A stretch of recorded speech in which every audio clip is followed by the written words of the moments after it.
bahwa saya ini baru pulang dari Amerika dan ini perjalanan yang nggak biasa-biasa.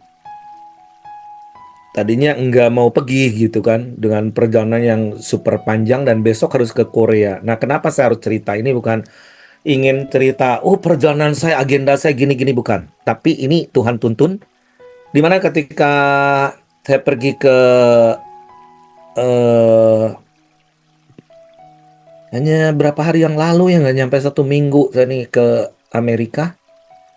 Perjalanan 22 jam Bapak Ibu sekalian harus duduk 22 jam dan saya pikir ya bisa beli signal $10 di pesawat. Ternyata saya udah bayar signalnya nggak jalan. Semua menggerutu di pesawat tapi saya bertanya sama Tuhan, udahlah rugi $10 tapi kenapa ini maksudnya?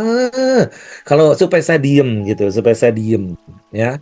Dan disitulah saya bisa ngobrol dengan Tuhan karena saya juga punya pengalaman khusus ketika saya mendapat panggilan untuk berdiri bagi bangsa ketika saya ada di pesawat. Karena mama saya dulu tinggal di Belanda ketika saya pergi naik KLM itu ketika saya melihat peta Indonesia di situ saya menangis kayak orang gila gitu. Saya pikir nih gila nih gitu kan. Ternyata itu panggilan karena saya belum pernah merasakan bahwa saya ini cinta tanah air saya Indonesia ya sebelumnya. Logik banget saya orangnya dan organisatoris gitu.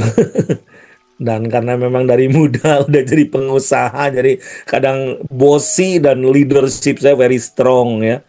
Tapi dari situ ketika tahun 96 saya naik pesawat, Tuhan ubahkan saya dan itulah saya pengalaman itu yang membuat saya ketika saya ada di pesawat, saya terikat karena turbulence terus lagi ini. Jadi saya diikat. Tidur sebentar, melek bentar, nonton film gak konsen. Disitulah saya ngomong sama Tuhan terus. Dan saya dibawa ke Washington DC. Di Washington DC itu bukan main-main Bapak Ibu sekalian. Global Day of Prayer for America. Dan di situ kita bisa sampai menghimpun mungkin sampai 100 juta orang. Dan belum pernah nih kayak begini. By online jadi di Brasil pakai bahasa eh ya ada bahasa Portugis, ada bahasa Urdu, ada bahasa apa deh. Dan kita berdoanya sebenarnya cuma 40 orang aja sih di rumahnya Dick Simmons ya. Dick Simmons itu adalah seorang revivalist dari Washington DC dan pendiri dari The Promise Keeper. Nah, dengan Dick Eastman dan Wesley Tulis. Wesley Tulisnya ada di situ bersama dengan Jason Hubbard dan saya dan kawan-kawan di situ. Dan memang ini Pray for America, kata saya sebaiknya saya hanya bantu di worship dan doa yang tidak kelihatan. Jadi maaf sekali teman-teman nanya katanya, kenapa Pak Daniel nggak nongol gini-gini? Ya doa itu nggak perlu harus nongol, tapi saya ada di sono kok, ya gitu ya. Yang penting itu ngisi cawan. Nah, di sana itu berdoa untuk apa? Berdoa untuk khususnya Pilpres ya. Pilpres yang akan diselenggarakan di Amerika dan kita doa keliling dan bukan kebetulan amprok amprok dengan tim Pak. Saya bertemu dengan tim Pak Rubin Adi yang membawa 45 orang. Wah, sekatan kita mesti doa keliling. Mau kita doa keliling sampai ke titik-titik yang sangat krusial. Bapak Ibu sekalian itu bukan sekedar pilpres. Kita juga akan pilkada serentak. Bukan sekedar teknis, tapi ini peperangan rohani. Jadi ketika saya menentukan ini hanya 2 hari yang lalu nih, saya ini bergumul kalau saya sharing untuk di MK. Kalau khotbah ya saya banyak bahan khotbah, tapi kalau di MK ini saya bergumul Tuhan apa gini gini gini gini Tuhan bicara apa gitu kan.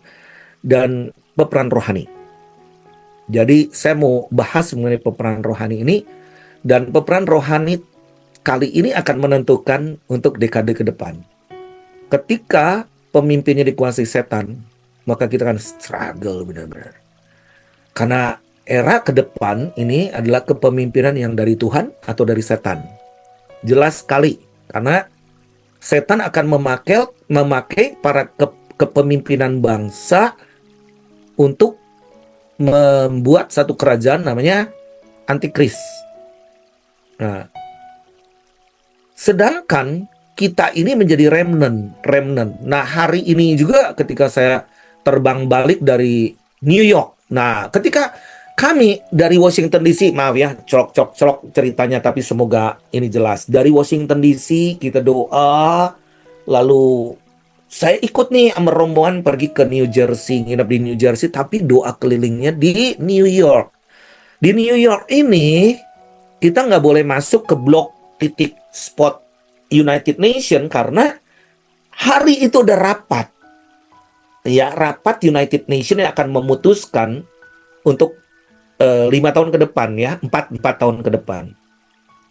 Jadi kalau secara touring nggak boleh masuk. Tetapi saya katakan, wow, ini awesome banget karena kalian lagi ada di sini. Kita doa sementara 133 negara berkumpul di satu kota di mana kita ada. Bukankah kita juga ambasador kerajaan Allah? Dan kita ini punya kuasa di dalam doa kita. Jadi kita doa di patung Liberty, berdoa memberkati 133 negara yang datang ke New York City dan termasuk dari Indonesia yang diwakili oleh Wapres Pak Ma'ruf Amin dan juga Pak Luhut Panjaitan, juga Pak SBY sebagai representatif. Saya nangkapnya kita ini representatif daripada kerajaan Allah. Nah, jadi wow, buat saya ini tuh something yang nggak bisa direkayasa perjalanan saya dari day by day. Saya baru pulang, saya minta kekuatan dari Tuhan, saya baru landed, dan besok saya mesti ke Korea. Kenapa lagi harus ke Korea? Karena di sana ada pertemuan strategis 500 orang dalam goal billion soul harvest. Miliar jiwa akan dituai.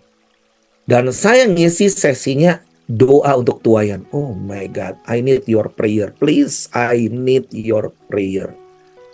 Saya nyamber-nyamber dari situ sampai nanti perjalanan saya sampai ujungnya nanti di Israel. Bulan Oktober di Israel. Karena itu dalam hari raya Feast Tabernacle, di mana saya diminta juga jadi pembicara. Oh my God, itu buat saya itu juga belum pernah gitu kan di situ. Yang udah daftar sekitar 3.000-an dari yang diselenggarakan oleh ICEJ. Ya, nanti kita akan doa keliling festival di jalan-jalan di Yerusalem. Wow. Bisa bayangkan nggak Bapak Ibu sekalian, saya ini ada di dalam satu momen hari-hari yang unplanned, tidak direncanakan, suddenly, extraordinary, sesuatu yang luar biasa, unusual, gak biasa-biasa. Saya ini kan event organizer, apa-apa juga diorganize, bikin acara gimana. Ini kali ini, waduh, sampai nanti titik di mana puncaknya akhir tahun ini tanggal 25 Desember, saya diundang untuk di Harmagedon atau Armageddon ya, kan ada yang nanya Harmagedon atau Armageddon. Nah, bahasa Indonesia Harmagedon itu titik kiamat dunia.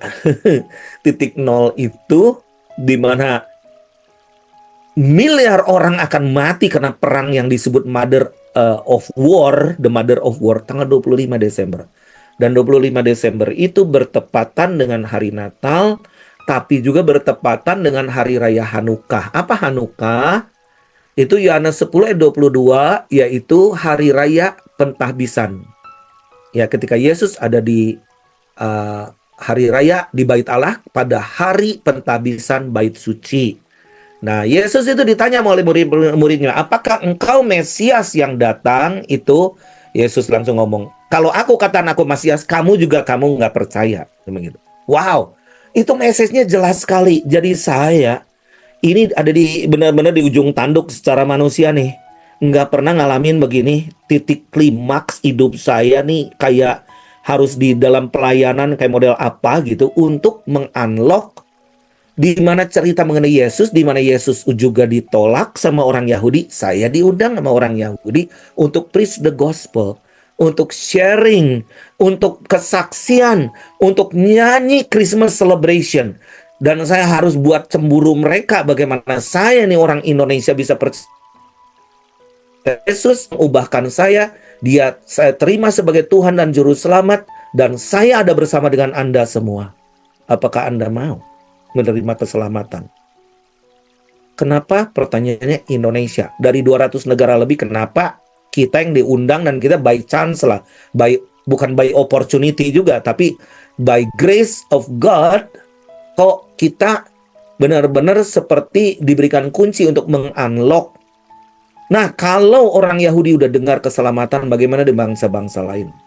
Bapak Ibu sekalian, saya ingin share sesuatu. Terlepas dari Anda percaya nggak percaya, bahwa kita ini menjelang satu pembukaan the greatest harvest ever, tetapi kita harus lewati masa peperangan rohani dan tingkatnya global. Bulan ini pun World Economic Forum di Davos merencanakan satu rapat keputusan bersama yang sudah ditunda-tunda untuk melakukan depopulasi. Dan WHO, saya juga tadi baru mendarat udah ngisi satu sehat gitu kan. Satu sehat, satu one one health, itu jadi WHO. Nah, berarti kita udah ada di dalam sistem. Kita nggak ada, there is no point to return. Kita udah di dalam era namanya sistem one world order. Nah, oke, saya lanjut dulu, sementara nanti saya sisipkan beberapa kesaksian-kesaksian dan apa yang saya dapat dari Tuhan. Ingat bahwa message saya bukan ingin nakut-nakutin, tapi kita berjaga-jaga. Karena kita ini sudah ditentukan lebih dari pemenang, tapi banyak yang ceroboh. Jangan sampai kita jadi 5 gadis bodoh, begitu ya. Dan berkenaan dengan My Home, ini sebenarnya gerakan My Home itu sangat ditunggu. Bagaimana kita bisa mengubahkan atmosfer satu kota, di mana atmosfer itu, kalau Carlos Anacondia ngomong, itu satu orang itu bisa mengubahkan satu kota. Misalkan waktu itu ketika kita bikin di Kelapa Gading, contohnya di Sport Mall, itu benar-benar yang bertobat tuh bukan yang ikut KKR-nya. Itu orang di mana, di kafe, di rumah-rumah ada pertobatan seperti itu. Jadi itu namanya gelombang. Nah, jadi jangan ingin jadi superstar ya. Bagaimana kita ini harus bisa mengubahkan atmosfer di dalam satu wilayah, satu kota, dan satu komunitas. Nah, di dalam 2 Timotius 3, mulai ayat 1, firman Tuhan berkata begini, ketahuilah bahwa pada hari-hari terakhir akan datang masa sukar. Lihat, masa sukarnya seperti apa? Di bawah tekanan, global warming, ya. Apakah kelaparan? Perangan bukan soal itu. Manusia akan mencintai dirinya sendiri dan menjadi hamba uang. Mereka akan membual dan menyombongkan diri, mereka akan menjadi pemfitnah, mereka akan berontak terhadap orang tua dan tidak tahu berterima kasih, tidak memperdulikan agama. Kemarin kami jalan kaki ada mungkin 3-4 kilo di Manhattan, karena itu titik yang mana presiden-presiden pada datang, jadi kita di blok. Jadi kita jalan kaki ke satu patung banteng, di mana itu di depan Wall Street. Orang bisa ngantri beratus-ratus hanya untuk foto sedetik, 2 detik. Bapak Ibu bersama dengan itu. Ya, rombongan kita juga ikut-ikut karena rame gitu ya. Jadi ikut-ikut foto gitu. Itu roh mamon. Itu sebenarnya roh mamon. Tanpa mengerti kita bahwa itu sebenarnya patok-patok bangunan-bangunan apapun yang dipatok di atas satu kota, kita harus sense sesuatu. Sebenarnya apa di balik ini. Tetapi kita karena nggak percaya, which is fine, no problem ya. Nah, karena manusia itu akan mencintai dirinya sendiri dan menjadi hamba uang, ini akan menjadi gelombang besar bagi dunia, ya. Mereka akan membual dan menyombongkan diri, mereka akan menjadi pemfitnah, mereka akan berontak terhadap orang tua, tidak tahu berterima kasih, tidak memperdulikan agama. Jadi kita benar-benar harus kampanyekan ibadah. Saya nggak peduli, saya sekarang setiap khotbah, ibadah itu akan mahal. Kalian harus ibadah selagi ada waktu, jangan online. Beribadah. Karena one day ibadah itu akan sulit sekali. Karena akan terjadi kelaparan akan firman tahu Tuhan, tapi engkau tidak akan mendapat. Itu kata firman semua, bukan kata saya. Nah, tidak tahu mengasihi, tidak mau berdamai, suka menjelekkan orang lain, tidak dapat mengekang diri, garang, tidak suka yang baik. Suka mengkhianat, tidak berpikir panjang, berlagak tahu, lebih menuruti hawa nafsu daripada menuruti Allah. Secara lahiriah mereka menjalankan ibadah mereka, tapi pada hakikatnya memungkiri kekuatannya. Jauhilah mereka itu, sebab di antara mereka terdapat orang-orang yang menyelundup ke rumah orang lain dan menjerat perempuan-perempuan lemah yang syarat dengan dosa, dikuasai oleh berbagai-bagai nafsu, yang walaupun selalu ingin diajar, namun tidak pernah dapat mengenal kebenaran. Walaupun selalu ingin diajar, namun mereka tidak pernah dapat mengenal kebenaran. Oh, ini saya penasaran nih dengan ayat ini.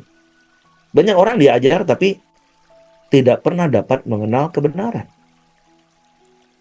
Wah, what is truth, man? Apa itu kebenaran? Karena kebenaran nggak pakai logik. The truth itu nggak bisa pakai logik. Kalau pakai logik, kita mau berangkat kemana-mana juga pusing. Bisa batal. Kita bisa nggak jadi, bikin ini nggak jadi, begini. Contohnya saya banyak kesaksian, ya saya pergi kemana. Saya ke Amerika itu, ketika saya ada di WUS, ke Bandung, saya naik kereta api, naik WUS, saya dapat email. Ya nggak apa-apa, kalian bisa dengar cerita-cerita ini yang praktikal lah ya, dalam kehidupan sehari-hari. Aduh, mereka ngomong gini, Neil, we need you to come.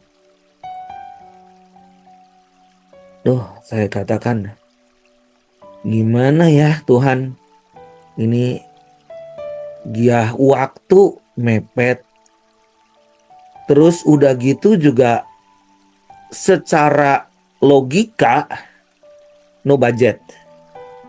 I have no budget pergi-pergian gini. Dan sebenarnya dalam satu, Tuhan ini seperti membuat saya ini kok nggak ada jalan keluar gitu kan. Terus saya katakan, Tuhan, you put me at the corner. Ini ada tawaran, ada undangan, tetapi engkau juga nggak siapkan sesuatu jalan bagiku gitu. What is truth? The truth is obey. Ternyata taat. Kekudusan nggak taat tuh bukan kudus namanya. Terus saya katakan, Lord, I will. Give me the way. Itu bisa satu orang telepon saya. Di WUS juga. Itu kan di WUS tuh signalnya biar pet, nanti telepon lagi gini. Pak Daniel ya, Pak Daniel mau ke Amerika nggak? Emangnya kenapa? Saya bingung. Mau ke Amerika? Saya lagi mikir ke Amerika, saya dapat email gini. Cuman kan, tapi tanggalnya harus pas. Maksudnya ini gimana? Saya nggak ngerti. Maksudnya gimana? Karena saya lagi obey. Saya ingin mendoakan seseorang di Bandung itu. Saya pulang pergi kalau perlu gitu, ke Bandung. Saya sampai taruh mobil saya di parkiran di stasiun. Asal tanggalnya tepat karena ada orang yang batal. Jadi tiketnya boleh diganti, cuman bayar $200 atau sekian. Aku lupa lah, aku nggak perhatikan hal itu. Cuman shocknya ke saya nih, tanggal berapa? 18 sampai 24. Ih, itu pas banget. Super pas banget. Dan ketika saya ada di sana, saya baru ngerti. Setiap hari, setiap jam, Tuhan menuntun saya. Kalau, ya maaf ya, saya juga orangnya kan suka jadi penggerak gitu kan. Ayo kita doa keliling, ayo kita stop doa di sini gini. Oh my God. Sampai bicara sama orang, ada yang orang yang kelayangan gini, saya datang meneguhkan gini. Kamu tuh lagi dipakai. Aduh, itu Pak Daniel datang untuk saya. Waduh. Bapak Ibu sekalian ya, hidup kita bukannya aku lagi tuh benar-benar. Jadi what is truth? Nggak pakai logik. Kita nih terlalu banyak menamakan diri kita manusia rohani, padahal kita logik, pakai akal kita. Jadi tidak dapat mengenal kebenaran. What is truth? Truth means, bagi saya, truth means I cannot afford. Hanya obey. Sama seperti Yanes dan Yambres menentang Musa, demikian juga mereka menentang kebenaran. Akal bobrok dan iman mereka tidak uji. Tetapi sudah pasti mereka akan lebih maju, karena seperti dalam hal Yanes dan Yambres, kebodohan mereka pun akan nyata bagi semua orang. Tetapi engkau telah mengikuti ajaranku, cara hidupku, pendirianku, imanku, kesabaranku, kasihku, dan ketekunanku. Engkau telah ikut menderita penganiayaan dan sengsara seperti yang telah kuderita di Antioquia, di Ikonum, dan di Listra. Semua penganiayaan itu kuderita dan Tuhan telah melepaskan aku daripadanya. Memang setiap orang yang mau hidup beribadah dalam Kristus Yesus akan menderita aniaya. Sedangkan orang jahat penipu akan bertambah jahat, mereka menyesatkan dan disesatkan. Jadi, kalau kita lihat gereja mula-mula hidup dalam suatu zaman ketika dipandang oleh mereka waktu akan berakhir. Tetapi saat mereka mengharapkan kedatangan Tuhan Yesus yang kedua, kekristenan tumbuh dari Yudaisme, dan itu wajar sekali bila mereka luas pemikirannya pun ada di dalam terminologi gitu ya. Dan gambaran-gambarannya orang Yahudi, enggak global mindset. Nah, pemikiran Yahudi itu memiliki suatu konsepsi dasar, Bapak Ibu sekalian ya. Orang Yahudi membagi seluruh zaman menjadi dua, yaitu zaman kini dan zaman yang akan datang. Nah, zaman kini itu seutuhnya jahat. Ya, kita sedang masuk dunia yang jahat. Ya. Nah, zaman yang akan datang adalah zaman keemasan Tuhan. Nah, kita harus go to the end.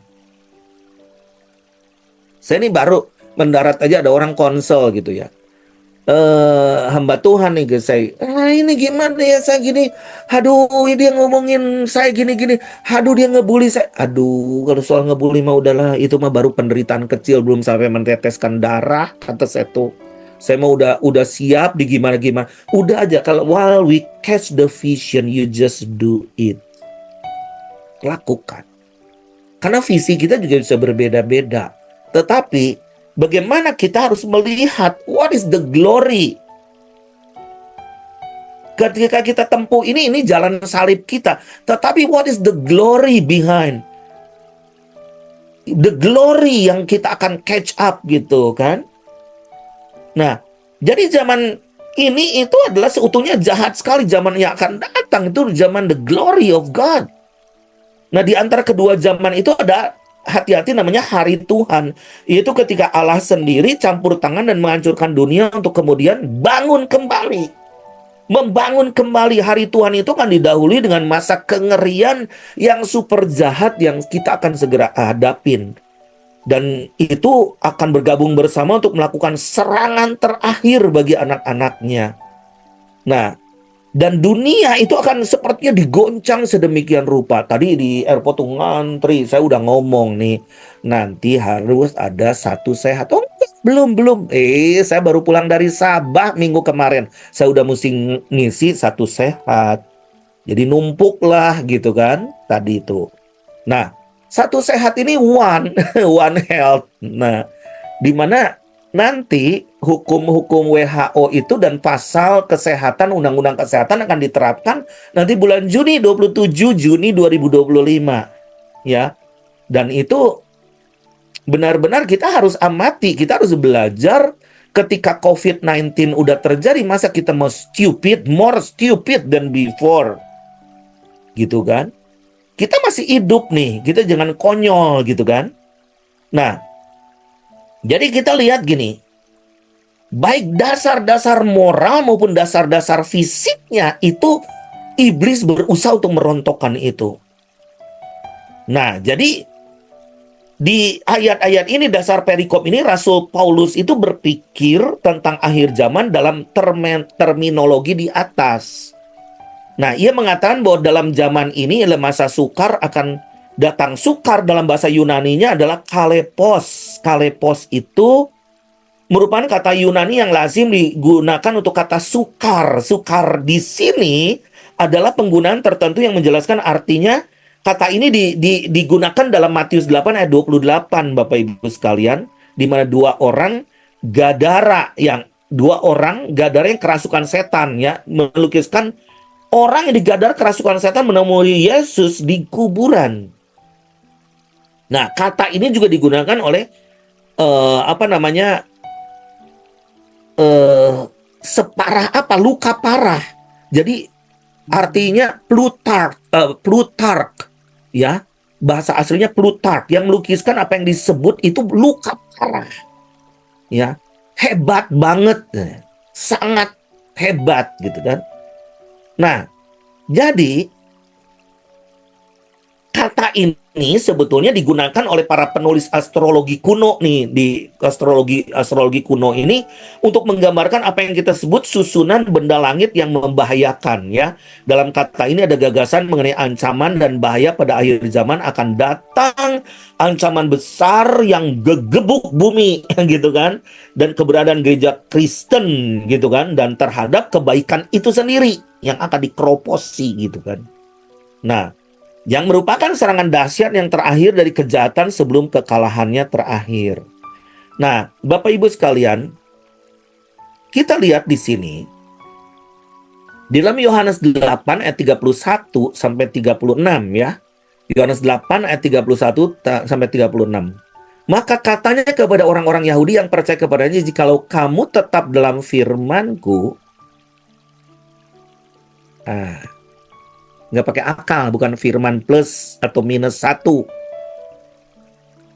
Jikalau kamu tetap dalam firman-Ku, kamu benar-benar adalah murid-Ku.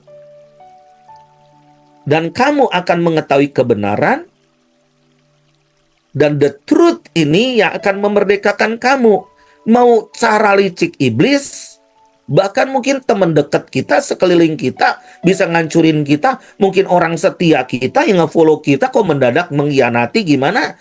Karena iblis sedang bekerja sedemikian lupa. Itu namanya Leviathan. Leviathan tuh ngebelit gitu sifatnya. Jawab mereka, kami, ayat 33. Jawab mereka, kami adalah keturunan Abraham dan tidak pernah menjadi hamba siapapun. Bagaimana engkau dapat berkata kamu akan merdeka? Kata Yesus kepada mereka, aku berkata kepadamu, sesungguhnya setiap orang yang berbuat dosa adalah hamba dosa. Dan hamba tidak tetap tinggal dalam rumah. Nah, lihat. Jadi make sure rumah itu bukan rumah fisik, ya. Rumah kediaman Tuhan. Gerakan My Home itu harus ada the presence. Kalau nggak, Anda akan struggle sendiri. Anda punya roh in the cost di kotamu. Saya waktu hari Minggu saya khotbah di Washington DC. Kenapa kalian orang Indonesia ada di DC? Apakah memang kalian ada jadi pekerja, mencari hidup di sana? Tetapi ingat bahwa tekanan kalian nggak mudah. Karena setan ini ingin bercokol di situ untuk menguasai seluruh ambasador dari seluruh negara. Ingin mengontrol menjadi satu kesatuan, yaitu Babel namanya. Jadi you have to be strong, saya katakan, dan engkau harus tetap di dalam firman. Dan hamba tidak tetap tinggal di dalam rumah, tapi anak tetap tinggal di dalam rumah. Jadi kita mau mendesak kota kita harus jadi rumahnya Tuhan, mau nggak mau. Apa rumah Tuhan itu? Ada doa, terus-menerus, ada pujian, ada syafaat, ada kebaikan, ada adopsi. Nah, mungkin Bapak Ibu sekalian, ini terlalu kenceng, terlalu dalam, terlalu nggak mudeng kita semua mikir begini. Nah, karena roh kita roh in the cost, gak punya spirit of adoption. Roma 8 ayat 15. That you receive the spirit of adoption, di mana engkau tidak diperbudak oleh ketakutan lagi. Dan you can call me ya Aba, ya Bapa. Make sure that di dalam diri kita ada the spirit of father. Kita nih bukan orphan spirit, anak piatu. Nah, Di dalam ayat 36 ini lebih jelas lagi. Jadi apabila anak itu memerdekakan kamu, lihat Yesus aja menganggap dirinya anak. Jadi dia itu punya father. Nah, bagaimana dengan kita? Jangan make sure kalian tuh seperti anak yatim piatu. Kamu pun benar-benar merdeka. Saya belum masuk dalam peperan rohani ya, ini ya. Ini sebagai langkah-langkah dasar dulu. Nah, sekarang kita masuk kepada peperan rohani yang tingkatannya strategis dan kalau sekarang dalam istilah IT itu ada algoritma, itu di mana ada pengistilahan ngeblok-blok. Nanti di zaman antikris ya, nanti kita nih ke kontrol semua kalau mau beli makanan misalkan. Ibu Duma itu nggak bisa, misalkan Ibu Duma tinggal di mana, Ibu Duma misalkan di Jakarta nanti beli barang dari Bandung, nggak bisa. You akan kena ban. Dan you pergi kemanapun akan dicek. Nah, kenapa? Karena setan juga ingin membuat satu wilayah kekuasaannya. Setan itu nggak maha hadir, hanya Yesus maha hadir. Jadi setan itu mengkotak-kotakan. Jadi you have to be firm di kotamu bahwa engkau dipilih untuk tinggal di situ untuk memenangkan kota itu. There is no other way. Adopsi kota itu. No other way. Kalau enggak, Anda akan kena trap. Spirit itu, roh itu nggak diem. Anda tidur, roh itu bekerja. Nah, kita lihat di sini dalam Lukas 8.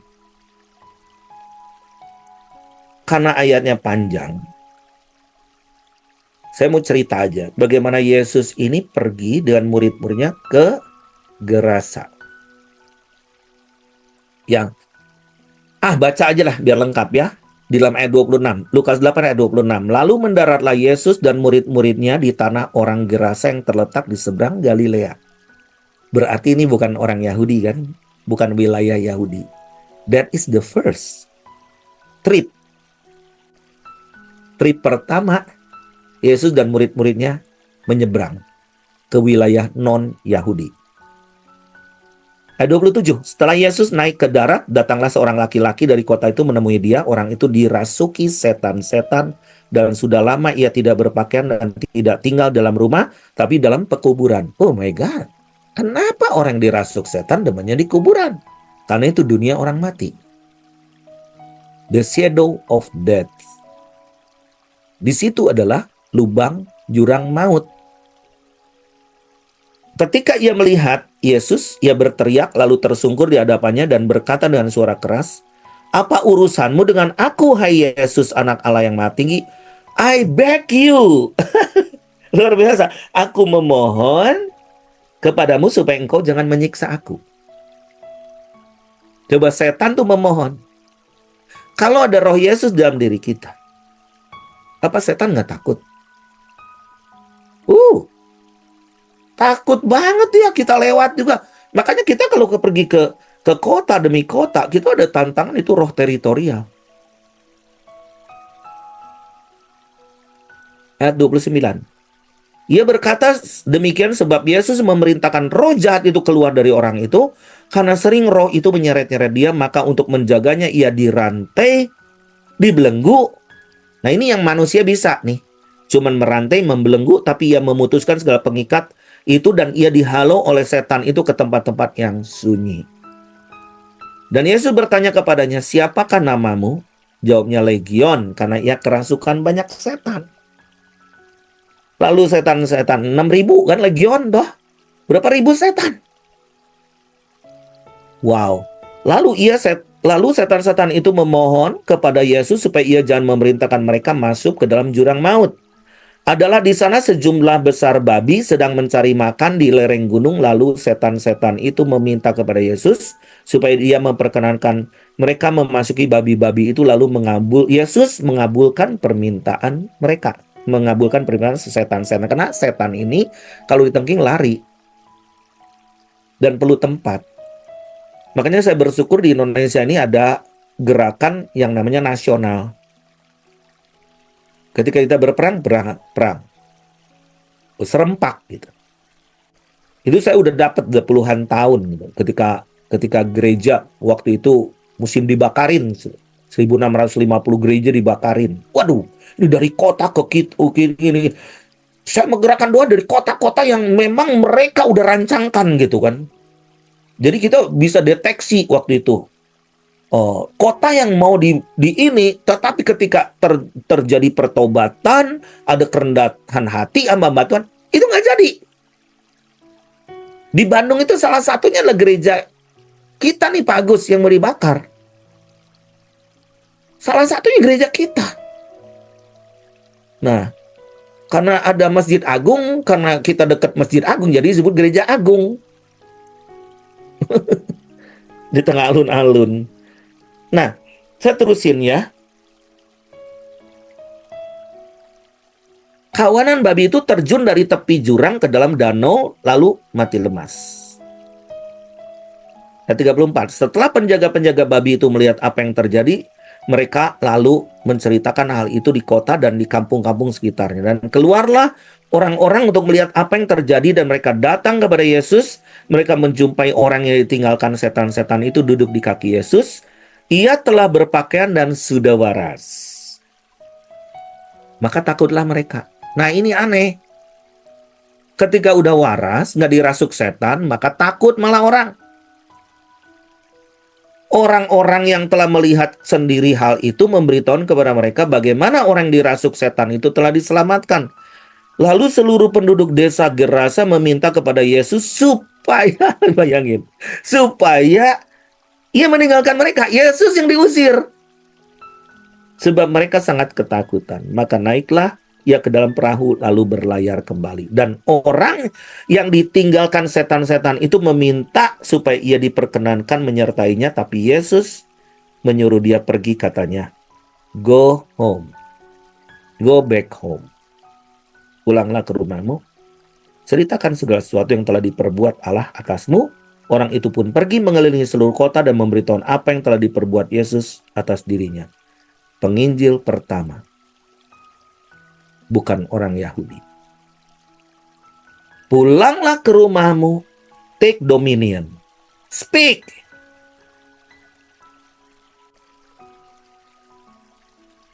Terus, jadi prinsipnya, kalau kamu nggak mau dikuasai setan, karena setan itu mesti babi-babi mati, setan itu ada di situ legion.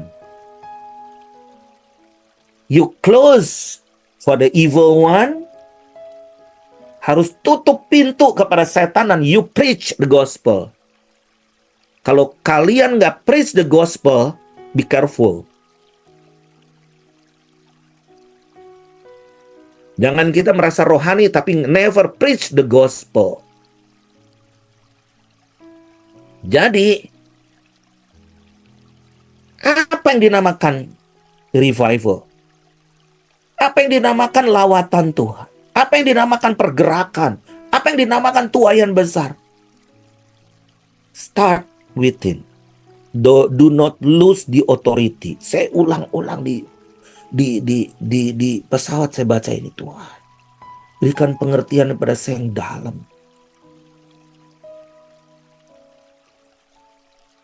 Jadi peperangan itu harus dimulai dari do not lose the authority.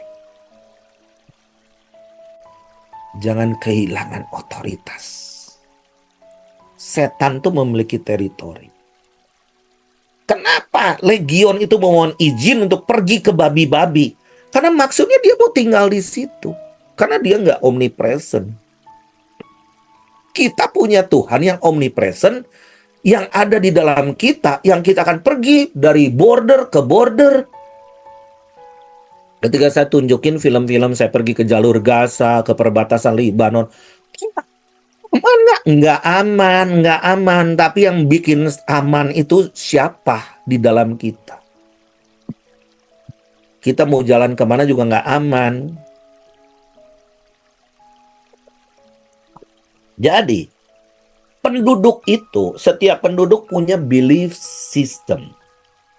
Tahu nggak di Washington DC ketika kita doa keliling, ada satu gereja namanya The Church of President. Setiap presiden itu harus di situ, mau Joe Biden, Obama, atau eh, siapapun, ya, Trump, itu harus dari sana. Itu tapi tradisi doang, bawa Alkitab. Nah, terus di jalan itu, the 16th Street, itu ada plaza namanya Black Lives Matters. Yang orang-orang kulit hitam itu yang pernah demo ketika pemilihan umum yang lalu. Lalu, di jalan itu ada 41 gereja sesat. Bayangkan, termasuk si Tom Cruise itu ya, namanya gereja Scientology ada di situ. Nah, the 16th Street itu adalah markasnya Illuminati, di mana semua keputusan ada di situ. Pertanyaannya, oh Tuhan, kenapa ya itu satu markas bisa dikelilingi, satu orang gerasa dirasuk setan, bisa sekelilingnya itu ketakutan. Kalau penduduk itu dikuasai itu belief sistemnya, yaitu belief system yang dipercayai turun-temurun. Makanya kenapa kita nih banyak yang mengaku Kristen, tapi sebetulnya kita sedang memakai belief system turun-temurun, adat istiadat, kultural, dan kalau nggak dilakukan Anda merasa berdosa. Tanpa ngecek kebenaran, itu melawan firman atau enggak.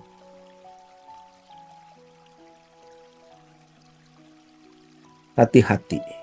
Iman dengan belief system itu lain.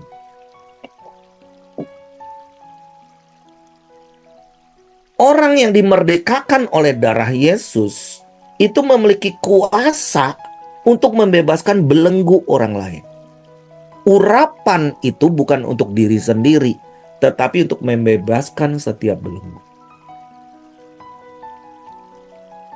Sebelum pergi ke Gerasa, di tengah perjalanan, Yesus naik perahu, terjadi badai. Dan herannya Yesus tuh tidur. Gimana orang bisa tidur di tengah badai? Dan murid-murid Tuhan Yesus ngomongnya gini, Guru, kau tidak peduli kalau kami binasa. Binasa itu bukan mati lagi, punah. Lalu di dalam Lukas 8 ayat 24, itu sebelum nyampe ke Gerasa, kenapa ada angin itu? Ingin menggagalkan supaya don't cross the border. Setan tuh nggak mau kita cross the border. Dalam Lukas 8 ayat 24, maka datanglah murid-muridnya membangunkan dia, katanya, Guru, Guru, kita binasa. Oh my God, ngomongannya kasarnya mah begini, lu nggak tahu gue mau mati, kita mau mati nih. Gitu. Guru, kita binasa. Ia pun bangun, lalu menghardik angin dan air yang mengamuk itu, dan angin dan air itu pun reda dan danau itu menjadi teduh. Kenapa Yesus harus menghardik? Karena bisa aja ngomong, diam. Dia menurut. Kenapa Yesus harus menghardik? Karena ada spirit di dalamnya. Spirit bisa pakai cuaca. Spirit bisa pakai teknologi. Spirit bisa pakai gelombang. Spirit bisa pakai movie. pakai suara. Pertanyaannya, kenapa Yesus bisa tidur dengan damai di perahu itu?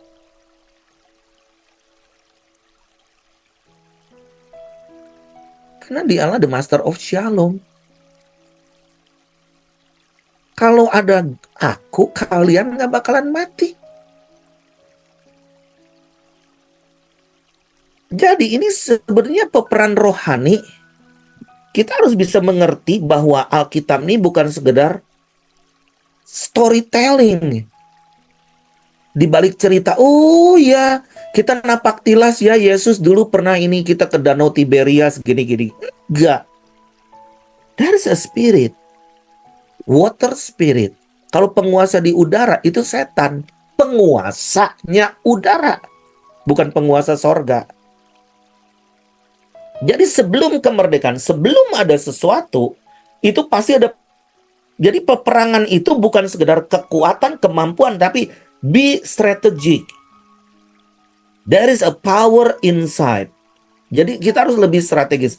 We are the strategic people of the kingdom of God. Jangan pakai strategi dunia. Udah gagal, kacau. Sebentar lagi dunia akan dikuasai namanya one world order. Either you are ready or not ready. Aku udah ngomong. Sudah di dalam namanya sistem. Satu sehat itu pakai one health. WHO. Nah, jadi kenapa itu setan itu sebetulnya bisa memohon kepada Yesus juga. Apa urusanmu dengan aku, hei Yesus anak Allah yang maha tinggi? Aku memohon, I beg you, supaya engkau jangan menyiksa aku. Karena Yesus tahu ada waktunya untuk setan itu disiksa kembali nih. Lalu setan-setan itu memohon kepada Yesus supaya ia memerintahkan mereka masuk ke dalam jurang maut. Jadi strategi setan menciptakan roh teritori. Kita akan pilkada serentak. Kenapa sih harus ngikutin Jakarta melulu? Saya nih lahir di Bandung, bergerak di kota Bandung, saya mulai bergerak untuk Bandung. Jangan dipikir saya ini orang hebat, enggak. Saya belajar, I'm learning, still learning and learning. Start from your place wherever you are. Dan jangan sampai sepertinya ada kekuatan lain yang memang mau membuat satu kekuatan yang gak jelas. Kekuatan rohani yang sebetulnya dimiliki oleh kalian di daerah. And you have to know this. Setiap kalian itu diberikan kuasa. The Holy Spirit is in you. Whatever you bind, apapun yang engkau ikat di bumi terikat di sorga. Apa yang kau lepaskan di bumi terlepas di sorga. Jadi jangan sampai kita nih pakai Zoom sepertinya, pakai online tapi manipulatif. You're not praying. Kalian nggak pakai otoritas gitu. Makanya saya sih seringkali saya percaya dengan kelompok-kelompok kecil. Saya waktu itu pergi juga ke Balikpapan. Ayo kapan sebalikpapan? Gereja marak, rebutan mau buka di IKN. Kata saya, bisa nggak kita 20 orang kita retreat yuk. Kita bangun mesbah di sana. Nah, supaya tidak menimbulkan satu roh teritori yang membuat kita beberes terus gitu kan.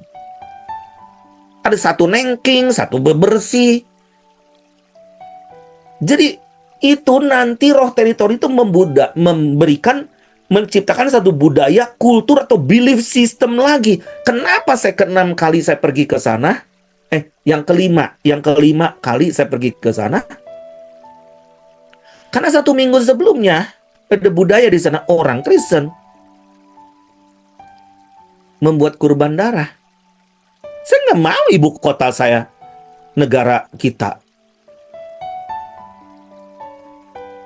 untuk dipersembahkan, membuat covenant dengan roh lain. Kita hanya punya satu mengenai darah, itu darah Yesus. No other blood. Jadi, be careful dengan belief system. Dan itu akan menabur ketakutan. Menabur ketakutannya tuh serem banget Bapak Ibu sekalian. Sampai itu tuh bisa satu kota ketakutan. Mengontrol pikiran manusia, menjauhi kebenaran, membelenggu mereka. If you don't do this, kamu akan menerima hukuman. Nah, strategi Tuhan bagaimana? Strategi Tuhan adalah pembebasan, kemerdekaan, penyelamatan, transformasi lingkungan, dan pertobatan untuk jiwa-jiwa. Saya ulang tahun ini, saya katakan saya pengen gak biasa-biasa. Teman-teman udah ciptakan booking satu restoran untuk merayakan saya ulang tahun waktu itu. Kok saya waktu itu saya pengen gak biasa. Saya mengundang, tahu nggak? Itu satu RT makan bersama. Sampai mereka amazed banget gitu kan. Ya memang bertepatan dengan hari ulang tahun RI ya, tapi di ujung bulan Agustus. Dan saya ketok tetangga satu-satu dan saya minjem pekarangan mereka. Untuk dinner saya di Jakarta mungkin saya bisa cover satu RT. Memberi makan satu RT. Cucu saya yang bikin hamburger, anak-anak kampung ngantri. Mantu saya bikin gorengan itu tetangga-tetangga ngantri. Dan kita duduk bersama-sama. Dan saya katakan, waduh, Tuhan, ini I'm in the midst. 11 tahun tinggal di rumah itu. I never do this. Dan saya merasa terharu, belas kasihan, Tuhan, kapan terakhir aku menjadi kesaksian di tengah-tengah mereka. Jadi kalau kita lihat perjalanan kita, banyak serunya ke depan nih. Demikian juga Paulus ya, berlayar ke Roma, itu badai menyerang. Ya, orang-orang diselamatkan meskipun ada badai juga. Udah beres kena badai. Setelah itu di Malta, Paulus digigit ular. Oh my God. Sampai orang-orang kata, ini pasti dosanya banyak nih orang nih. Gitu kan. Udah kena badai, dipatok ular. Tapi kenapa? Disitulah Paulus membebaskan satu bangsa. Jadi don't stay di kuburan. Kuburan itu zona nyaman. Terisolasi. Tidak bergerak. Mati rohani. Auranya ketakutan. Takut ini, takut itu. Tidak bermultiplikasi. Dia alone. Tidak ada kekuatan korporasi. Ketersendirian. Kelumpuhan, dirantai, tidak ada pergerakan. Nah, setan itu memakai strategi sekarang, Bapak Ibu sekalian. Tebar nanti satu aja ini movie. Sebarkan pakai TikTok. Miliar orang pasti dicengkram ketakutan. Tidak ada setan yang melawan setan. Nggak ada. Mereka tuh nggak pernah ada unity. Hanya mereka tidak pernah bersatu untuk punya kekuatan. Untuk mengontrol semua. Tapi hari ini, itu kekuatan yang sudah dinubuatkan.